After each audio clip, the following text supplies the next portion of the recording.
চলতে চলতেই আমরা পৌঁছে গেছি 4 নম্বর সিরিজে। যারা এখনো আমাদের সিরিজ 1, 2, 3 দেখোনি তাদেরকে অনুরোধ করব, তোমরা যদি চ্যানেলে প্রথম হও তাহলে প্লেলিস্ট রয়েছে আনলক ইওর পোটেনশিয়াল, এই সিরিজটা গিয়ে দেখো, তোমরা ক্লিয়ারলি বুঝে যাবে। আমি যতটা সামারি হয় ছোট্ট করে অল্প করে গল্পের মাধ্যমে বোঝাবো, তোমাদের শুধু নোট ডাউন করতে হবে এবং সময় বাঁচানোর জন্য আগে থেকে লেখা জাস্ট তোমাদেরকে বোঝাবো, তোমরা খাতায় নোট করতে পারো এবং তোমাদের টেক্সট বই থেকে পড়তে পারো।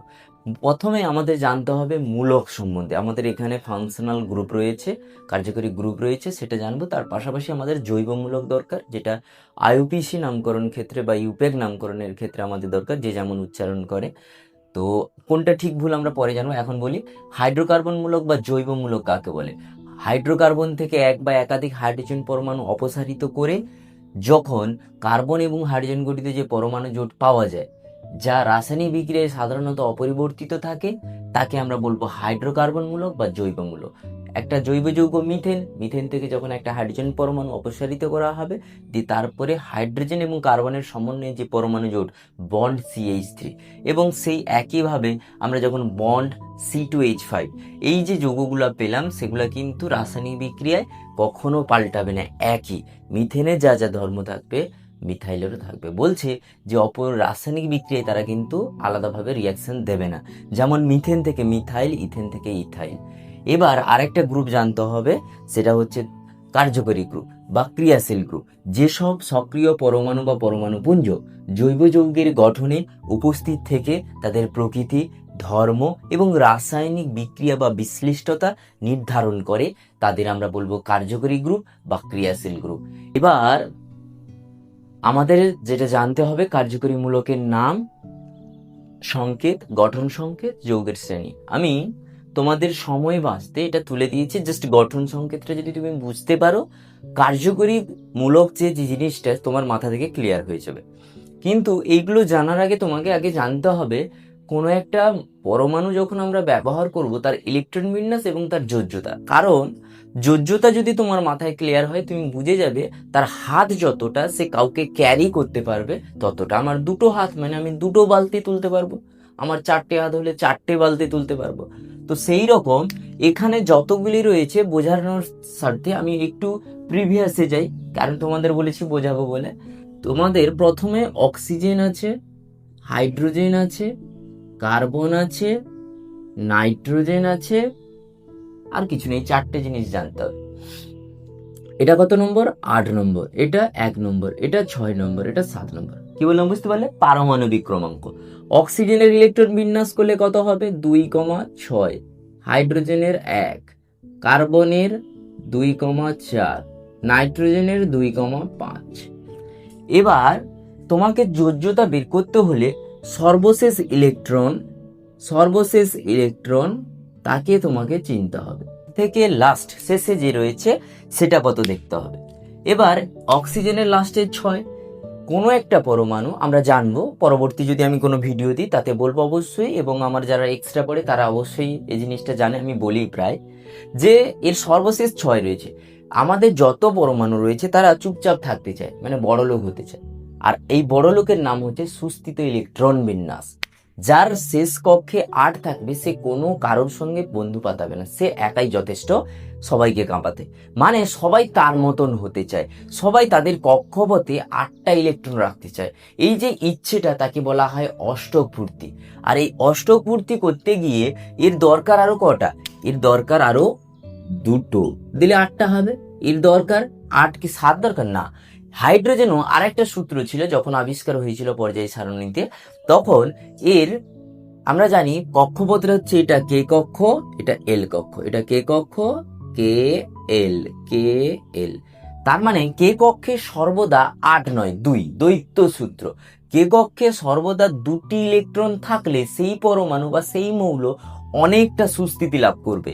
তাই হাইড্রোজেন তার পরবর্তী মৌল হিলিয়ামের মতো থাকতে চায়, মানে তার সর্বশেষ কক্ষে সে 2 রাখতে চায়, কিন্তু পারেনি।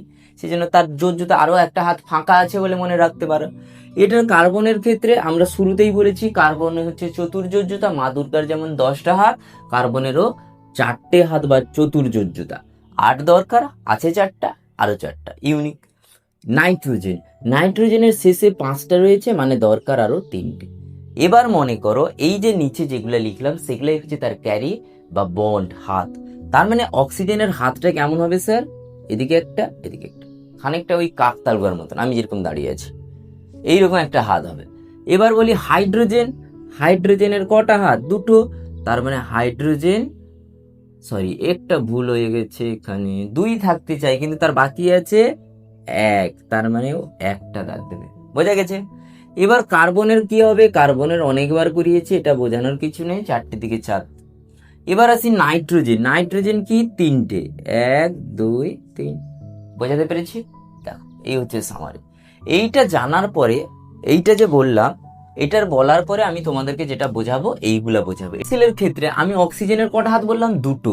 আর হাইড্রোজেন, তাহলে অক্সিজেন হচ্ছে দুটো আর হাইড্রোজেন হচ্ছে একটা, তাহলে এখানে জুড়ে গেলে কি হবে? এইচ হয়ে যাবে, এখানে এইচ হয়ে যাবে, তার মানে বন্ড বন্ড বন্ড,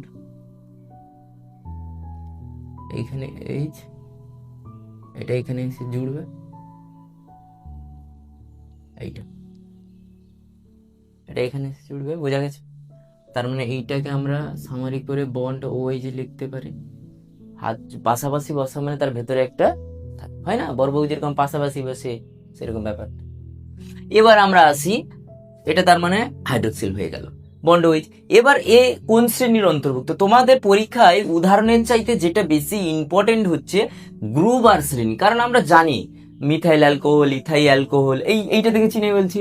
তাহলে যে নামের শেষে ফেনল, যেরকম আমার টাইটেল সামন্ত, আমাকে সামন্ত দেখে যদি আমাদের গ্রামে কেউ বুঝে নেবে যে আমার বাড়ির পাড়াটা এইটা, তার মানে এর পাড়া চিনতে হলে তোমাকে শ্রেণী জানতে হবে। আর শ্রেণী অ্যালকোহল, ফেনল যেইখানে নাম শুনবে তুমি বুঝে যাবে তার শেষে কিন্তু ওইচ রয়েছে, কারণ গ্রুপ হচ্ছে ওই পদবীর মতো, পিছনে বসে, পিছনে।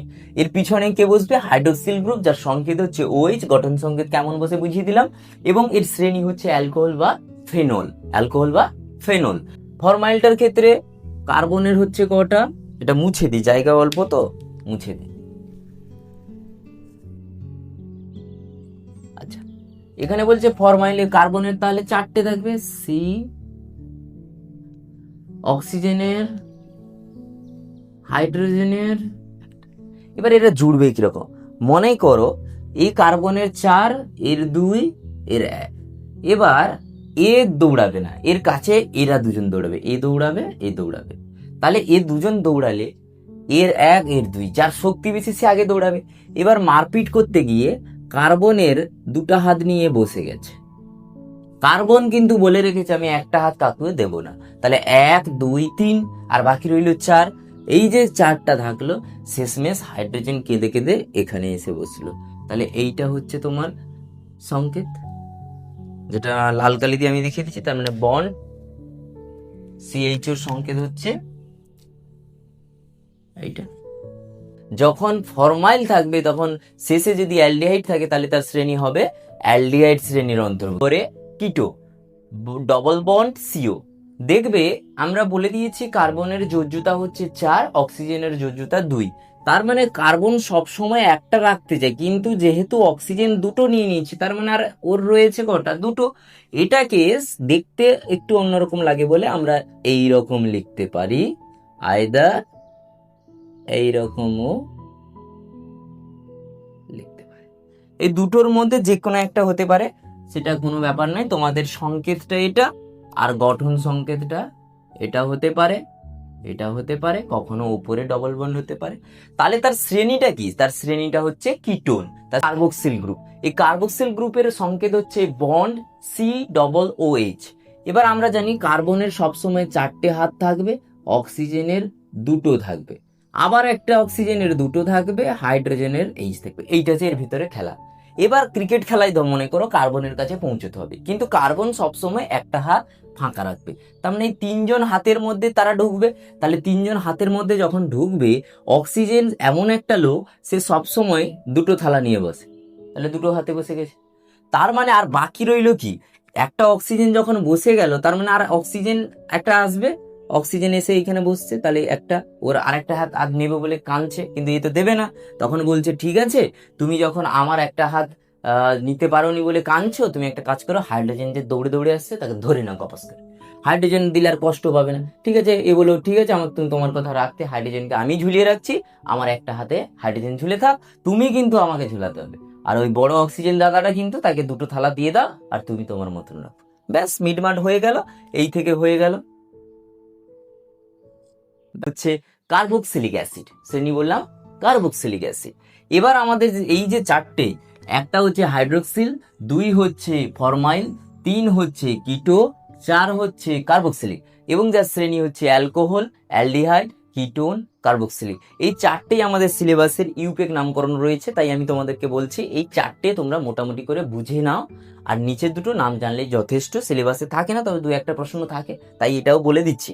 অ্যামিনো, অ্যামিনো গ্রুপটা হচ্ছে বন্ড NH2। এবার তোমাকে নাইট্রোজেনের 3টে হাত বলেছিলাম, হাইড্রোজেনের একটা, কিন্তু এখানে সংকেত গঠন করতে হলে সবসময়ের জন্য গ্রুপ হিসেবে একটা ফাঁকা রাখতে হবে। তাহলে নাইট্রোজেনের একটা যখন ফাঁকা রাখবে, দুটোতে যে কোনো একটা বসাতে হবে, তাই দুটোতে কে বসছে? হাইড্রোজেন, কারণ হাইড্রোজেন একটাই ঝুলতে পারে, তো এই জন্য এটা হয়ে গেছে। এটাই হচ্ছে অ্যামিনো বা তোমার অ্যামিন শ্রেণীর যে গঠন সংকেত এইটা। ইথারের গঠন সংকেত যা আর এমনি সংকেত যা, এবং তার শ্রেণীও একই, সোজা ব্যাপার, কাকতাড়ুয়া অক্সিজেন, এইরকম করে দুটো হাততালি থাকে। হয়ে গেল, এই হচ্ছে সামারি। একটু বড় করে লেন্দি করলাম জিনিসটা যাতে তোমরা বুঝতে পারো, কারণ আমি চেষ্টা করছি ইউপেক নামকরণটা লাইভে দেবো, জানি না কতটা কি ইম্পর্টেন্ট তোমরা মনে করছো, তবে চেষ্টা করবো লাইভে যদি দেওয়া থাকে একদিন না একদিন তোমরা পেয়ে যাবে, এবং তোমরা চেষ্টা করো যতটা তাড়াতাড়ি সম্ভব পুরোটা টেনে দেখো, কারণ একবার লেন্দি দেখে নিলে তোমার প্র্যাকটিসের ক্ষেত্রে অনেকটা সুবিধা হবে। সকল যৌগের মধ্যে আণবিক সংকেত একই, কিন্তু আণবিক গঠন বা ধর্ম আলাদা হবে, সেই সকল যৌগকে আমরা বলবো সমাবয়ব যৌগ বা সমাবয়বী যৌগ, এবং তাদের এই ঘটনাটাকে আমরা বলবো আইসোমারিজম বা সমাবয়বতা। এই সমাবয়বতা বা আইসোমারিজমকে আমরা কয়টি ভাগে ভাগ করেছি? 2টি ভাগে, একটা হচ্ছে গঠনমূলক আর একটা হচ্ছে ত্রিমাত্রিক। গঠনমূলকটার মধ্যে আবার 4টে ভাগে ভাগ করেছি, শৃঙ্খল গঠিত, অবস্থান গঠিত, কার্যকরী মূলক গঠিত, আর একটা হচ্ছে মেটামারিজম। এবার বিষয়টা হচ্ছে এতগুলো তো কই আমরা শুনিনি, তোমাদের প্রশ্ন হতে পারে, বলে দিই 11-এ বাকিটা রয়েছে। এই যে ত্রিমাত্রিক সমবায়বতাটা, এটা তোমাদের সিলেবাসে নেই, এটা কোথায় রয়েছে? 11-এ রয়েছে। আবার মেটামারিজম, এটাও তোমাদের নেই। আবার কোনটা? শৃঙ্খল গঠিত, সেটাও তোমাদের বইতে নেই। তাহলে আছেটা কি? আছে অবস্থান গঠিত সমবায়বতা, আর কি আছে?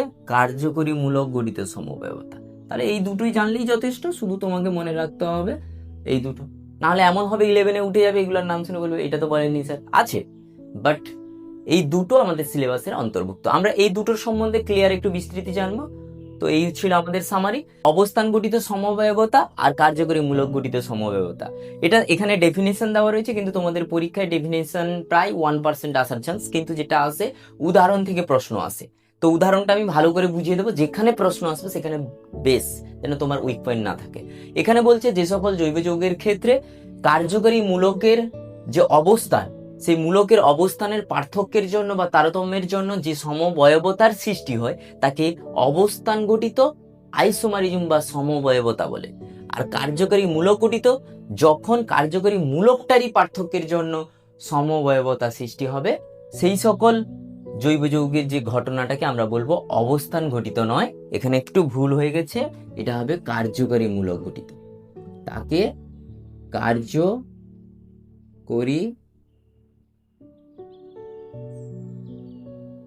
মূলক ঘটিত পার্থক্য। উদাহরণটা জাস্ট চেঞ্জ করে দিলেই যথেষ্ট। ওকে, আচ্ছা উদাহরণটা দেখাই, তোমরা পারলে তুলে নাও।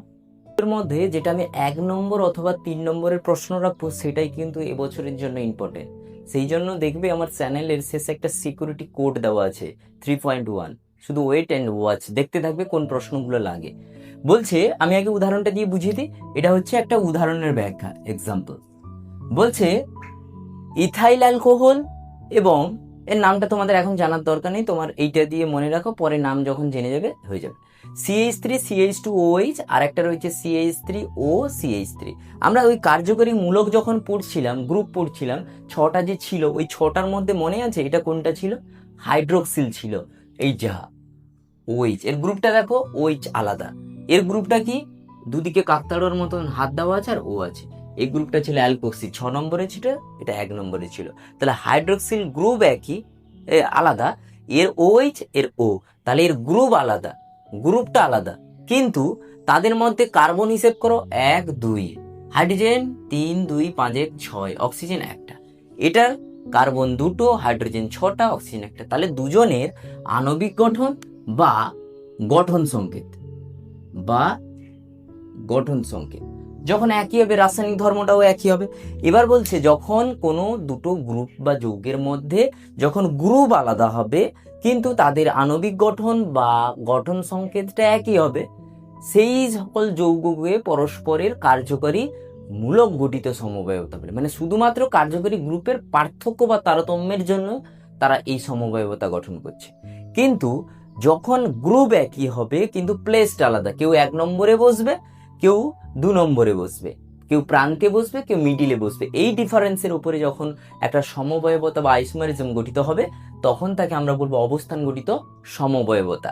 যেমন CH3 CH2 CH2 OH, আরেকটা রয়েছে CH3 CH3 নিচে OH, হাইড্রোক্সিল গ্রুপটা দেখো দুজনের একই, সেই জন্য লিখে রাখা আছে কার্যকরী মূলকের একই রয়েছে গ্রুপ, কিন্তু তাদের অবস্থান বা জায়গাটা আলাদা আলাদা। কত নম্বরে বসে নাম্বারিং করেছি, কোন দিক থেকে তুমি এই দিক থেকে করবে না, কারণটা আমরা জানবো ইউটেকের ক্ষেত্রে। রয়েছে 1 নম্বরে, 2 নম্বরে, মাঝখানে প্রান্তে। তাহলে এই গ্রুপ একই কিন্তু অবস্থানটা আলাদার জন্য এদেরকে আমরা ভাগ করে দিয়েছি অবস্থান গঠিত সমবায়বতার মাধ্যমে। ওকে, ইম্পর্টেন্ট 2026-এ হোক বা টেস্টে এটা কিন্তু আসবেই আসবে। বলছে ইথাইল অ্যালকোহল এবং ডাইমিথাইল ইথারের রাসায়নিক ধর্ম আলাদা হয় কেন এবং উদাহরণ দিয়ে ব্যাখ্যা করতে হবে। আমরা জেনেছিলাম কার্যকরী মূলক গঠিতর ক্ষেত্রে যে কার্যকরী মূলক গঠিত সমবায়বতার ক্ষেত্রে গ্রুপটা আলাদা হবে কিন্তু তাদের আণবিক সংকেত বা গঠন সংকেতটা একই হবে। যখন গ্রুপটা একই নয় তাদের গঠন সংকেত একই হলে তাদের রাসায়নিক ধর্মটা আলাদা হবে। যেরকম ইথাইল অ্যালকোহলের সঙ্গে যদি আমরা সোডিয়ামের মিশ্রণ ঘটাই বা বিক্রিয়া করাই তাহলে দেখতে পাবো হাইড্রোজেন অপসারিত হয়ে সোডিয়াম ঢুকে যাবে এবং হাইড্রোজেন গ্যাস নির্গত হবে, তার সাথে যে যৌগটা উৎপন্ন হবে তার নাম হচ্ছে সোডিয়াম ইথোক্সাইড CH3CH2O Na, এবং CH3O CH3 মানে ডাই মিথাইল ইথার, এই যৌগটার সঙ্গে যখন আমরা সোডিয়ামের বিক্রিয়া করাবো তখন এটা কোনো বিক্রিয়া করবে না, তাই এদের রাসায়নিক ধর্ম আলাদা। কখনো MCQ তে দেয়, কখনো এমনি শর্ট প্রশ্নে দেয়, কখনো লং প্রশ্নের পাঠ কোশ্চেনে থাকে।